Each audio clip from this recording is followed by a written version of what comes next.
Yes. And let me tell you why she's strong. And I think, as your minister yesterday alisema, right now a lot of the leaders in the East African bloc wanaongea hiyo message ya unity because the Africa Continental Trade Area is coming, the after. Sasa tukikosa kukua competitive as a bloc, tutafanyaje biashara in the biggest market in the world? Very true. Naelewa. So lazima wa Tanzania muangalia where you are strong, wa Kenya waangalia where they are strong, to combine our strength so that as an East African bloc tuko na uwezo wa kucompete pia na wale global players. I have a question. So how do we find the balance? Where's the mismatch? And then where now the issue of corona comes in is that tukianza kuangalia self-reliance, tuko self-reliant aje na tuta build this self-reliance aje. Tukiangalia nchi kama China sasa hivi as we speak, tulifanya report juzi, Kenya Association of Manufacturers. China are now they've recovered at 38.2%. Their manufacturing sector and the economy has recovered at 38.2%. Wow. Are we in the same world? Definitely not. Do you know Africa as a whole, Africa's recovery took 0.8%. Sema nani China walipata extra. Hatuwezi anza kujiwekea vikwazo sisi wenyewe na tuseme tuna compete na wale washa recover at 38%. Double digit recovery. Lakini Sally, China ilipata head start, unajua mambo ilianza kwao. Walimaliza mapema. Kazuia mapema.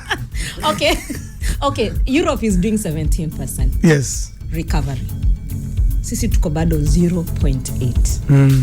Tukijiwekea vikwazo sisi wenyewe, we are really doing ourselves a disservice on the global market.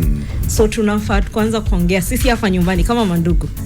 As neighbors. Mandugu digital. Mandugu digital.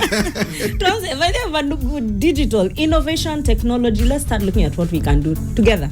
Yeah. So that now we can also start recovering your double digit. Tufike at least 10%, jamani. Sasa I can see one of the biggest challenges, changamoto tunaita, ni kufanya siasa ipungue kidogo na biashara iendelee. Na rais amesema kazi iendelee. Katika vitu vyote mlivyoongea hata jana hiyo, si ndio?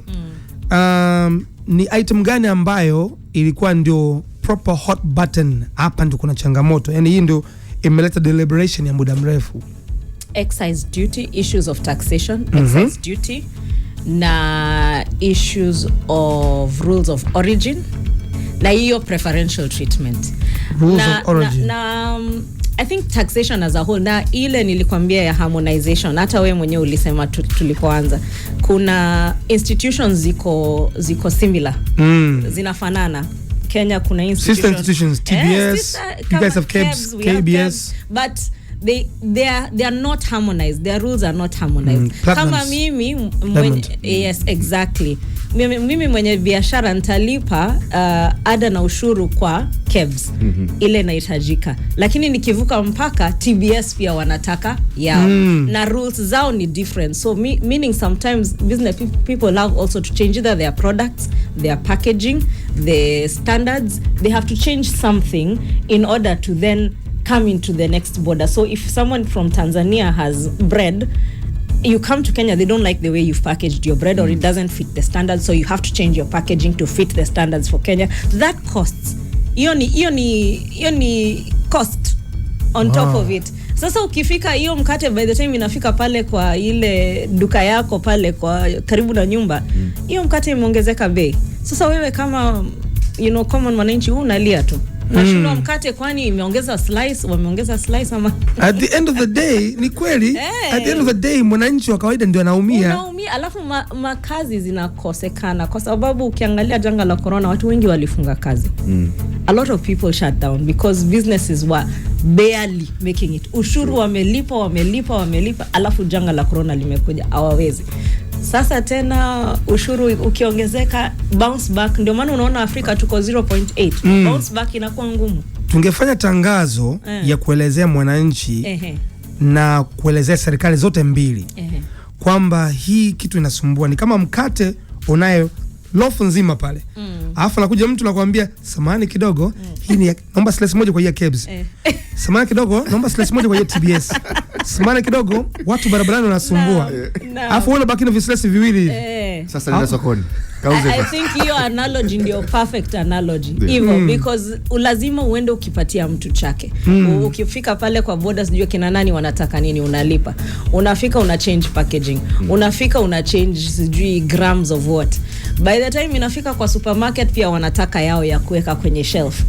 Ile mkate bana imekuwa ngumu. Na swali la kuuliza, umetaja kitu ambacho sisi tumeelewana humu ndani, lakini for the sake of the listener, kwa ajili ya msikilizaji wetu, unaweza kuelezea after ni nini? After ni Africa Free Continental Trade Area. Na it's the biggest market, ni kama block ya all African countries wame decide kukuja pamoja watengeneze the biggest market in the world. So most African countries wame sign na wamekubali, wame ratify. Wamesema wanataka kufanya biashara pamoja. So African countries, the heads of state wamesema tufanye biashara pamoja na tuweke the biggest market in the world. Inaitwa Africa Continental Free Trade Area. Hiyo ndio after. Sasa ni kama EAC imekuwa 10 times bigger. So that's what we mean. Wow. So what I was trying to say ni kwamba kama EAC hatujaelewana hapa hivi ndani kama majirani, bado Tanzania na Kenya wana vikwazo, bado Kenya na Uganda wana vikwazo, Tanzania na Uganda wana vikwazo. Pale tukifika kwenye ile market kila mtu yupo, tutakuwa already tuko nyuma. Because tunazozana bado sisi wenyewe, wale walisha agree, wameshaanza kutengeneza uchumi, wameshaanza kutengeneza fedha, investments zinaendelea kukua. Sisi bado tunasuasua. Sisi bado tunasuguana pale. Tunahangaika. Mbona sausage imepanda bei? Tunasumbuana huko kwa boda. Tunasumbuana kwa boda, tuna exchange maneno, lakini I think that is one of the reasons the businesses walikuwa wana meet jana. Ni kuona we need to get ahead of this. In fact, among the first countries wali sign kwa hiyo FCTA wa East African countries. We was so we're happy to sign za nje. We are happy to be included in a bigger market. Au kazi yetu ni kusign tu. No, I think the idea of a bigger market is a brilliant idea. Ni idea mzuri sana. Lakini follow through means utengeneze nyumbani kwako kwanza. Ndio ukifika pale ukwe uko ahead. Ukwe unajua Kenya, Tanzania goods are just moving, and people can make money and businesses can be set up. Waswahili wahenga walisemaga mcheza kwao hutunzwa. Sasa hii ngoma he who dances to the drum beat at home gets rewarded. Yeah, that's true. Yeah, so let's make our tune danceable as a block. I believe that's what we are trying to achieve collectively. That's what we are trying to achieve. And as I said, jana vile tuliongea, I think tukakuwa hopeful sana after that meeting, and a lot of the businesses now, in fact kuna vile chairman wetu wa Kenya Association of Manufacturers alisema ukiangalia the past few months bandari ya Mombasa, ships zile zinakuja pale zinakuja zimejaa, zikitoka zinatoka empty containers. Hiyo ni kumaanisha hakuna bidhaa zinatengenezwa pale. It's not a good sign. It's not a good sign, so there are some people who out of the discussions tumekuwa nazo jana wataanza kufanya biashara pamoja as early as next week. Wafanye biashara. They've already struck a chord. So now it's those things now. Let's pave the way. People say create the room for business to do business. Let business do business. I love using technology kwa sababu technology ina uwezo mkubwa wa kuchukua taarifa na kuweka kwa watu wengi kwa mpigo. Also kuleta transparency. Hata mtu wa kawaida anaelewa. Hata mfanyabiashara anajua kwamba okay, it's open. Nakumbuka the borders zamani, excise customs and excise duty book iko hii moja iko kwenye counter. Yani huwezi kuitoa. So mmetumia vipi technology kusaidia kufanya follow up na kujua hot button areas ni zipi ili zinavotatuliwa tunafahamu. So of course kuna ile tu Ministry of Industry in Kenya walitengeneza one stop border posts pale Kenya. Pale wataweka agencies zote ziko related na mambo ya trade pamoja, na watatumia system moja kuangalia mambo zote za trade na customs. So kuna hiyo one stop border post na wanatumia the same system kuangalia mambo ya customs, mambo ya duty, mambo ya all of that. So Kenya sio mambo kwenda ghorofa 4 sio jengo la pili enda huko sunini. Hakuna hiyo, wamejaribu kupunguza hiyo tunaita cumbersome process. Wamejaribu kupunguza hiyo teremka pale end office ya nani. So unafika one stop border post na ni one stop, unapata mtu wa Kenya Revenue Authority pale, watu wa KEBS kama wanafaa kuwa pale, watu wa KRA wa KRA nimesema, lakini but that is yet to be replicated. Tunafaa kuona zingine, alafu pia kunafaa kuwa na collaboration na hizo agencies zenyewe. Yes. Sisi tuna nini sisi? Pale zote iko hivyo. Hata para Tanzania is the same thing. You have the same thing. Yeah. But now the idea is good, as I say.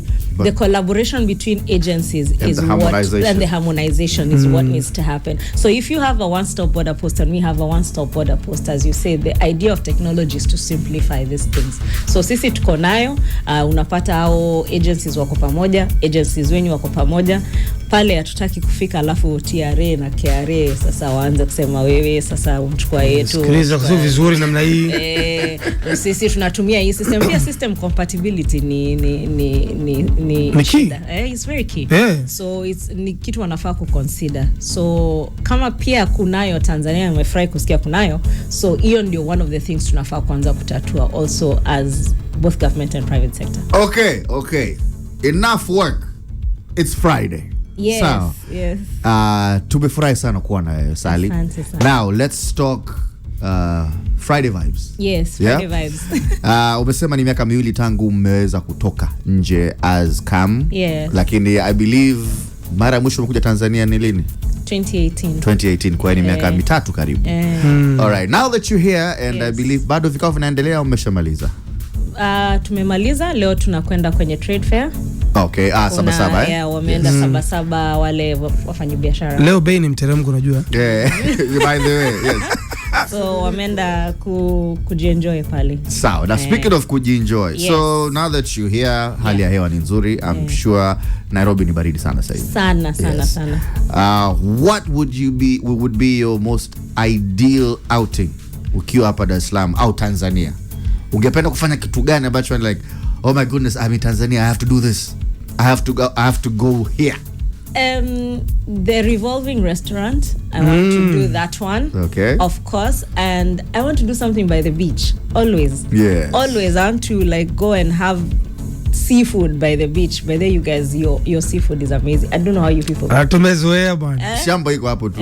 Shamba iko hapo. But yeah, just have some nice seafood by the beach. When I was last nilipokuwa hapa 2018, the clubs were really amazing. Sikumbuki ile nilienda, but zilikuwa zimefuatana. Anajua ni wapi ile Selasi pale. It was alive. That street was alive, and I think alive. It's still alive. I think I would definitely love to pay a visit to that street. All right. Do you listen to Tanzanian music? I do. Who's your favorite? Of course. Who's my favorite? Ali Kiba. Ha! That's interesting. Yeah, mimi ningetegemea ni harmonize. We're trying to harmonize our systems. So nilitegemea it's somewhat kama vile nilikuwa najua kwa sababu you know ana wimbo mpya there is one ameshirikiana na Rude Boy. Yes. Salute. Yes. Lakini showpiga, but there's another one ameshirikiana na vijana wake King's Music. He's got his own label. Okay. And in this one amemshirikisha his younger brother anaitwa Abdu Kiba, and there's a guy called Kituga. Okay. And that was actually a song that I had planned to play. What a coincidence. Umesema Ali Kiba is your favorite. Thank you for coming, Sally. Thank you for having me. Nimeshukuru sana Bobby. It was a pleasure. Nice to meet you. Ali, Sally will keep in touch. Yes. So that we can follow up. Mefikia wapi? Comes. Keep us updated. Yes. Give me an opportunity to use my passport again. I'd be happy to. Anytime. Karibu sana. You're always welcome. Asanteni. On behalf of the Super Breakfast team, Evans Bukuku, Chris Lugoy, Bobby Mongi, tulikuwa naye Sally Kahiu kutoka Kenya Association of Manufacturers. Wako Tanzania, wamezungumza na wadau wa hapa nyumbani na maongezi yameenda vizuri. tuacheni siasa, tufanye biashara. Thank you. Acha maneno, weka muziki. Bwana wewe, Ndombolo, Ali Kiba, Abdu Kiba, Kituga.